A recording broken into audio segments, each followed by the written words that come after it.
Okay, got a little K35 here we've been working on for the last week, and it was pretty rough condition when I got it. We're going to vacuum test it. We've already done a pressure test, and now we're going to do a vacuum.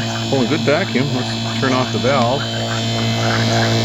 We got 20 inches of vacuum. And we'll turn it off. Valve is completely closed, so we got just the gauge between the pump and the intake. And I think she's holding good pressure. Already passed the pressure test at 30 pounds and held it for 15 minutes, and then I disconnected, but this looks like a good one.